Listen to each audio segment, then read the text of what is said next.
نحمدہ ونصلی علی رسولہ الکریم اعوذ باللہ من الشیطان الرجیم بسم اللہ الرحمن الرحیم۔ سامعین ذیوقار، میں ہوں غلام مصطفیٰ اور آپ دیکھ رہے ہیں میرا یوٹیوب فیس بک چینل پیام اسلام، جس میں ہم درس قرآن کے سلسلہ میں سورۃ بقرہ کی ترجمہ اور تشریح کر رہے ہیں۔ آج کا ہمارا سبق آیت نمبر 47 اور 48 پر مشتمل ہے۔ یہاں رب العزت نے بنی اسرائیل کا ایک بار پھر تذکرہ فرمایا ہے۔ سورۃ بقرہ کی آیت نمبر 40 میں سرسری طور پر اللہ رب العزت نے بنی اسرائیل کو اپنی نعمتیں جتلائیں، اور یہاں پھر اس سے آگے تھوڑا سا تفصیل سے ہے۔ بنی اسرائیل حضرت یعقوب علیہ السلام کی اولاد سے ہیں۔ کہا جاتا ہے کہ حضرت یعقوب علیہ السلام کی اولاد سے کم و بیش تقریباً 4000 کے قریب انبیاء اکرام اور رسل مبعوث ہوئے، اور 4 جو معتبر اسلامی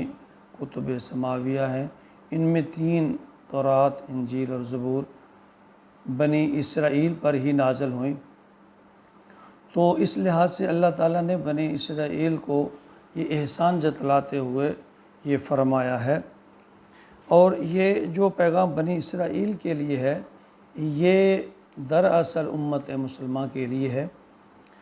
نبی اکرم صلی اللہ علیہ وآلہ وسلم کی حدیث مبارکہ ہے،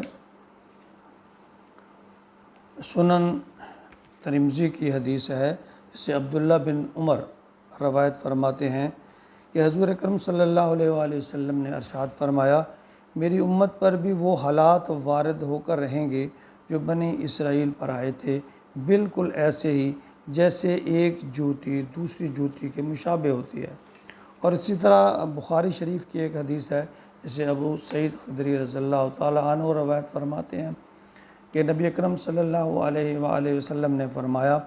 کہ تم لازماً اپنے سے پہلوں کے طور طریقوں کی پیروی کرو گے، بالشت کے مقابلے میں بالشت اور ہاتھ کے مقابلے میں ہاتھ، یہاں تک کہ وہ گوہ کے بل میں گھسے ہوں گے تو تم بھی گھس کر رہو گے۔ اور ہم نے عرض کیا، یا رسول اللہ صلی اللہ علیہ وآلہ وسلم، یہود و نصارہ کی بات کر رہے ہیں؟ آپ نے فرمایا تو اور کس کی؟ یعنی جو خامیاں اور جو برائیاں یہود نصارہ میں آئیں، اللہ کے نبی حضرت محمد صلی اللہ علیہ وسلم نے فرمایا کہ امت مسلمہ کے لیے یہ پیش کی تنبیہ ہے کہ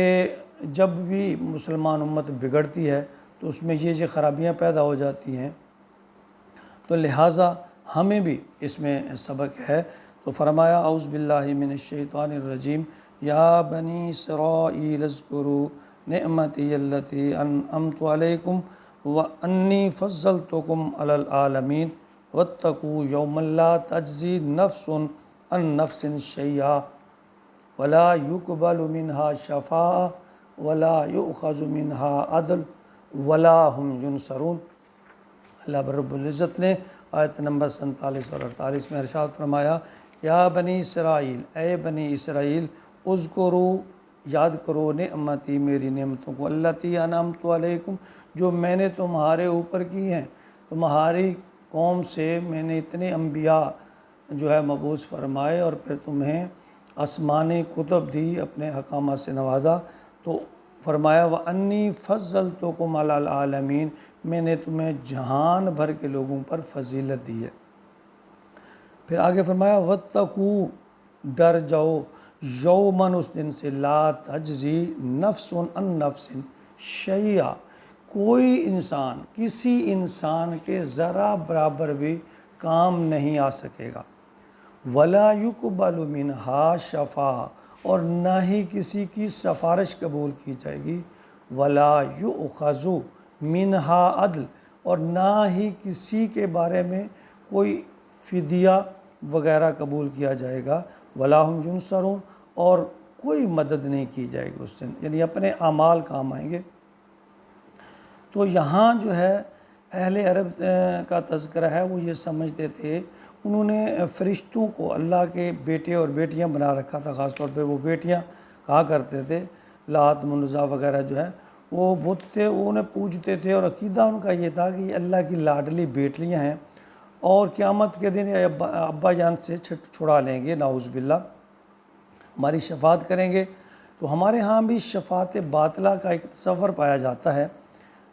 کہ اولیاء اللہ ہمیں چھڑا لیں گے۔ خود رسول اللہ صلی اللہ علیہ وسلم کی شفاعت کے بارے میں بھی کچھ ایسے تصورات ہیں جن میں ہم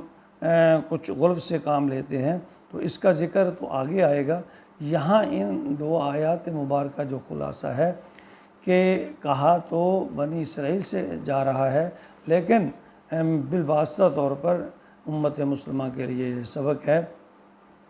کہ تم قیامت کے دن کسی بھول میں نہ رہنا کہ کوئی کسی قسم کا عذر قبول نہیں ہوگا، کوئی بدلہ نہیں لیا جائے گا، اور شفاعت کے بارے میں بھی جو ہمارے ہاں ایک عام تصور پایا جاتا ہے اس کا بھی یہاں تذکرہ فرمایا کہ وَلَا يُقْبَلُ مِنْهَا شَفَاعَةٌ، کوئی سفارش قبول نہیں کی جائے گی۔ نبی اکرم صلی اللہ علیہ وآلہ وسلم کی شفاعت برحق ہے، اس کی تفصیل اگلے اسباق میں آئے گی، لیکن ہم اگر بالکل ہی یہ تکیہ کر کے بیٹھ جائیں اور نیک اعمال کو چھوڑ دیں یا دنیا کی لغویات میں پڑ جائیں تو اس کا جو بدلہ ہے وہ اللہ تعالیٰ قیامت کے دن دیں گے۔ یہ نہیں ہے کہ ایک آدمی ساری عمر اللہ کا ذکر کرے، محنت کرے اور اللہ اس کی محنت کو رائگاں کر دے، اور ایک آدمی خدا نخواستہ زندگی بھر اللہ کی نافرمانیاں کریں، تو پھر اللہ تو ایک منصف بھی ہے۔ تو ہمیں اس بات کا لحاظ رکھنا چاہیے اور ہمہ وقت اللہ کے خوف سے ڈرتے رہنا چاہیے اور اپنے آپ کو برائیوں سے، لغویات سے جو کہ پرانی امتوں میں آ گئی تھیں اور اللہ تعالیٰ نے ان کی وجہ سے ان کو تباہ و برباد کیا، ان سے بچتے رہنا چاہیے۔ اللہ رب العزت ہمیں دنیا کی تمام برائیوں سے بچائے اور اس زندگی کو عاجزی انکساری کے ساتھ اور تقوی کے ساتھ گزارنے کی توفیق عطا فرمائے۔ آمین۔ وما علینا الا البلاغ۔